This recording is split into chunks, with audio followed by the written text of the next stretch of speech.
Hello, my name is Whitney Trettien, and I'm here to introduce you to this little quarto, The Purple Island, or the Isle of Man, together with piscatory eclogues and other poetical miscellanies. It's a book of poetry by Phineas Fletcher, and it was printed by the printers to the University of Cambridge in 1633, probably at the instigation of Edward Benlowes, who was Fletcher's friend and patron, which we'll talk about in a little bit.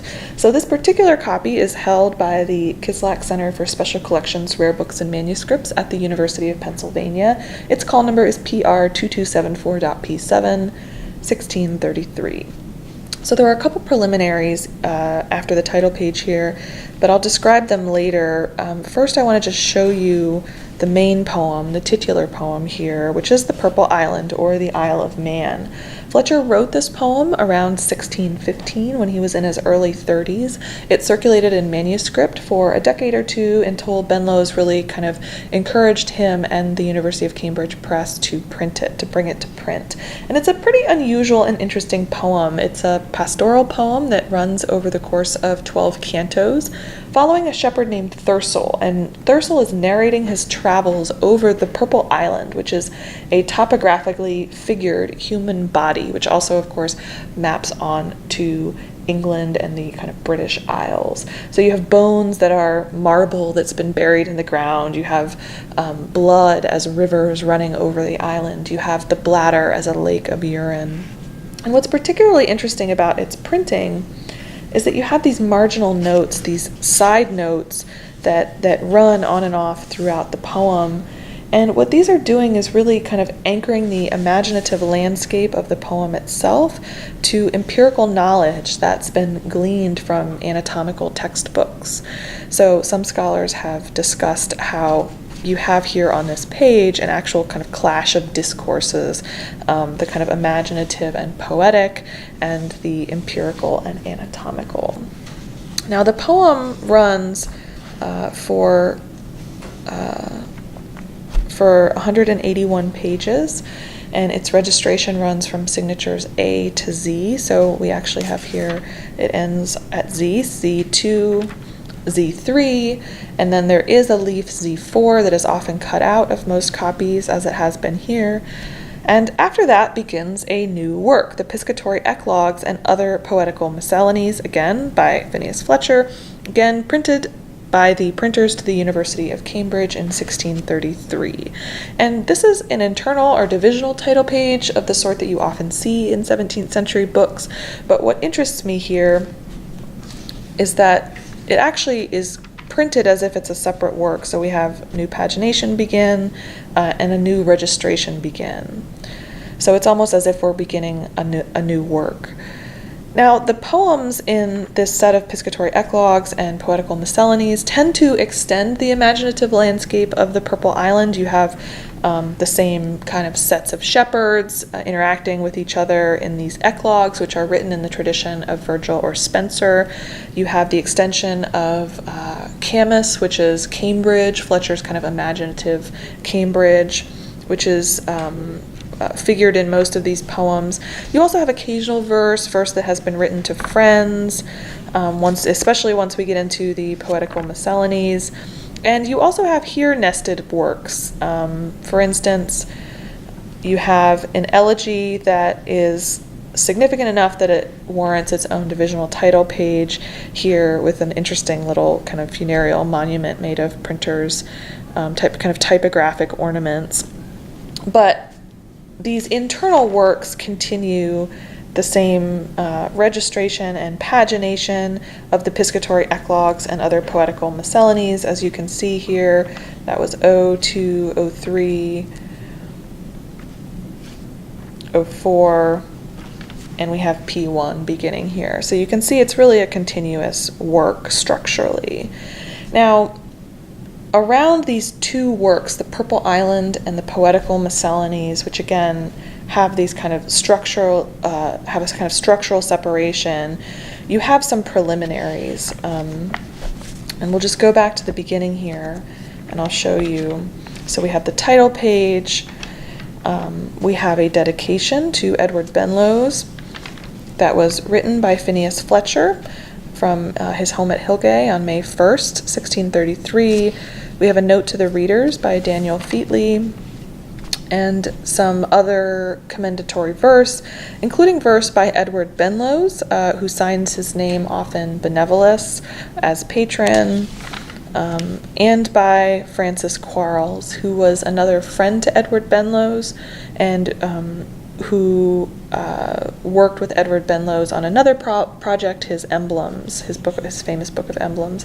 And we even have other members of the Benlowes family writing commendatory verse. So what you have here is a set of preliminaries that have really been engineered by the patron Benlowes, by Edward Benlowes, in collaboration with the press. And I'll just mention briefly, there's also a second poem that's been tacked on the end of the book by Francis Quarles here. And this is a poem that was printed before, but has been kind of tacked on to the end here. I suspect possibly as a way of helping promote the book, because Francis Quarles was himself a famous, well-known, best-selling poet. Now, these preliminaries were printed last.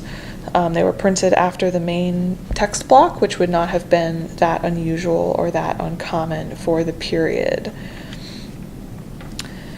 This particular copy is printed on regular paper, but the first issues of this book to come off the press bed were actually printed on very large, kind of extra creamy white, beautiful, lovely creamy white paper. And because it's larger, it makes the margins of the book, the paper was larger, so the margins of the book are larger. Now, these copies end up forming a kind of boutique edition that was published by Edward Benlowes himself. So after they came off the press bed, the Cambridge Press sent the book in sheets to Edward Benlowes at his home. His estate was named Brent Hall. It was in Fitchingfield in Essex, relatively close to Cambridge. They sent the book in sheets there, and Benlowes then assembled it into a boutique edition. So every extant copy I've seen of the large paper issue has a cover, a leather cover that's stamped with a superlibros of Benlowes' arms. Now, what we have here at the Kislak Center is a regular paper issue that came off the press bed after the large paper issue. So it doesn't have the extra special kind of boutique edition-y features like the binding with the superlibros of Benlowes' arms. But I want to use it to show you some of those features, what they are when they appear in the large paper issues. So I mentioned that the large paper issue was sent in sheets to Benlowes at his home at Brent Hall. And there he did a couple things to the book. Namely, he printed and added between 2 and 3 engravings. The third engraving sometimes doesn't appear and also is printed on a separate leaf, so it might have been printed in Cambridge. But Benlowes had at his home in Brent Hall a rolling press, and a kind of workshop of various binding tools. And I suspect that he printed these 3 engravings himself onto the loose sheets before binding the books into his boutique edition. And I want to show you where those engravings show up. So if this were a large paper issue, we'd have the title page here. And on the verso of the title page, we would see a square engraving that has been printed onto it that has the Benlowes and Fletcher arms, coat of arms, kind of entwined into this warm embrace. Now, I've looked at many copies of the large paper issue, and on most of them, you see a kind of stutter effect, sometimes quite faint, but sometimes quite visible on the title page. What do I mean by stutter effect? Well, I mean that it almost looks like there's a kind of ghostly image of a second printing of the title page in both red and black ink. Now, what's happening with that? Well, I think what's happening is the offset, or kind of secondary offset, is a product of the printing of the engraving. So to print the engraving here, imagine I've got the plate, an intaglio plate here. Intaglio meaning that the ink is into grooves that have been kind of cut into or kind of sliced into the plate. And I've rubbed ink on it, ink has fallen into those grooves. Now to get that ink pulled up onto the paper, I need to put the sheet here and run a really heavy rolling press over it. That will press the sheet into the plate and kind of pull the ink up from the grooves in the intaglio plate. So imagine I've put the plate here. I have this title page in my large paper issue. I place it on top of the plate. Now I want to pack the rolling press to protect the title page, so I add some additional kind of just waste paper on top of it here. Now I run my heavy rolling press over the page with the waste paper, lift everything off, and I've got my intaglio print right here. Now I also might have some offset. So if this is the waste paper, I lift the waste paper off my title page, I might have some offset from the title page here, a kind of mirror image of the title page in both black and red ink. Possibly because the ink was still wet, possibly because wetting the paper to print the intaglio plate would have kind of made the ink a little wetter than usual, and you just get kind of just a little bit of offset. Now, what happens when I repeat this process on the next copy I want to print? So I have a new copy, I have my sheet. Again, we're imagining this book is in sheets, not actually bound, of course. I place my plate here, I place my next sheet down, I've got my waste paper, I put the waste paper back on top to pack the press, and I run the heavy rolling press over it to print. Now, what happens is the mirror image, the offset that's on my waste paper, might actually print back onto the title page here. Hence, you get a kind of ghostly image of the title page. And in fact, when you see this kind of secondary offset or stutter, which Randall McLeod has talked about, and he actually kind of helped me figure out what was happening with this process, and so I thank him for that. What happens here is you've got this kind of ghostly image, but it's especially prominent where your plate was, right? Because your plate is putting a lot of pressure onto the back of the title page here. So you sometimes get this kind of especially prominent ghostly stutter right in the center of this page. So I mentioned to you before that the Purple Island runs in continuous signatures from A to Z. It's a quarto, so we have here Z1, Z2, Z3, and Z4 is often cut out of the book. But you nonetheless do, in many copies of the regular paper issue, not the special paper or large paper, but the regular paper issue, a blank leaf here. Now, when this book was rebound, the blank leaf seems to have been cut off. But that blank leaf is not, in fact, Z4, which is usually absent, but it's the leaf that is joined to the title page here, forming a bifolium. So the title page was printed as a half sheet, and in order to allow that title page, or rather kind of stabilize the paper of that title page, bearing type was used. So in other words, although it's blank, you have standing type that was used to, an uninked standing type that was used to hold up the sheet of paper. So in many extant copies, this blank leaf that is usually here in the regular paper issue has significant and very, very visible impression of the bearing type, uninked bearing type. And the page, the imposed page that was used for that is this one right here from the preliminary. It's the end of the dedication by Phineas Fletcher to Edward Benlowes. And you can often see kind of quite visibly in a kind of blind impression on the page, your true friend PF, and so on. So when Benlowes gets the special paper, large paper book in sheets, he's got this half sheet title page to work with. What does he do? Well, he doesn't want the engraving to be printed here. I suspect that is because on the one hand, again, recall that his first engraving is printed after the title page here. He wants the engravings to kind of be tucked in after the title pages.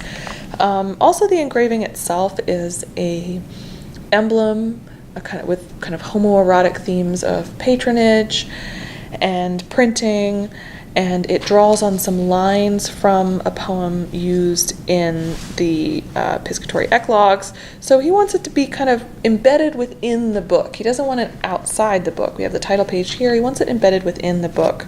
So how does he make that happen? Well, again, recall if you have a bifolium here of 2 conjoined leaves, if you flip that inside out, right? In other words, take the folded section, and instead of it being like this, you flip it inside out, what you have is the blank leaf here would swing around here, so that you have the blank leaf as the second leaf instead of the first leaf.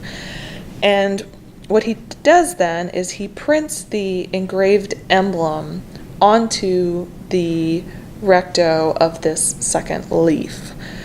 And we know that this is the second leaf because in some extant copies you actually still have the bearing type, the kind of ghostly uninked impression of the bearing type around the edges of the plate.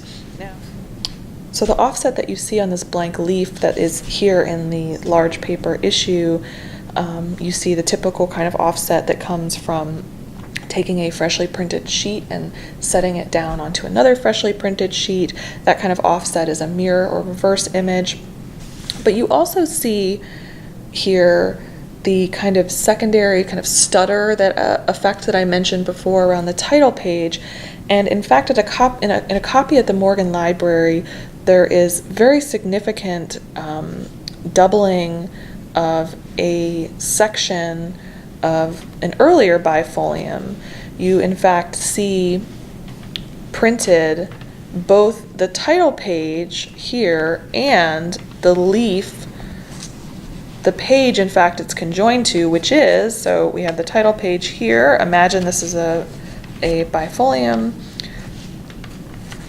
Again, this leaf right here, rather this page right here. And again, what's happening there is you have the title page from the earlier printing here, printing the engraving here, offset onto a sheet that packed the rolling press. It's being used to pack the rolling press again here, and so the earlier offset sets off again onto this sheet, creating a ghostly impression of that kind of the center of that bifolium in that Morgan copy. Now, the third engraving does not appear in all extant copies, but when it does, it is typically interleaved right here. And this is a more unusual instance because the engraving has on it letterpress, and it appears to be a single leaf that's been inserted into the book. Because it's a leaf that's been inserted, many of the copies that are rebound simply don't seem to have the engraving in them. Now, I've been talking as if Edward Benlowes printed the engravings onto the loose sheets of the large paper issue himself at his home in Brent Hall. And recall he had a rolling press there and a kind of printing atelier of different binding tools and printing tools. And I'll just say we don't know for certain that he did. There's some evidence for that. I believe the offset and the general sloppiness of the printing is good evidence for that. Evidence against that, though, is that the offset is coming from the title pages, which were clearly still, the ink was still wet when the engravings were printed. Would the ink have remained wet the entire journey from Cambridge to Finchingfield? Would the ink have been reactivated in some way by moistening the paper to print the engravings? These are bibliographically facts that are not really known for certain, but I suspect that this book might offer us some new evidence about, for instance, the drying times of ink, as well as these domestic printing processes, and I tend to suspect that in fact Benlowes did print them at his home. There's internal evidence from the content of the emblems and how he kind of describes his work with boutique publishing, in addition to the sloppy offset from the printing process, which I suspect the printers at Cambridge might not have allowed. So that is The Purple Island, a unique book with a unique history and a unique relationship to Edward Benlowes. Thank you for listening.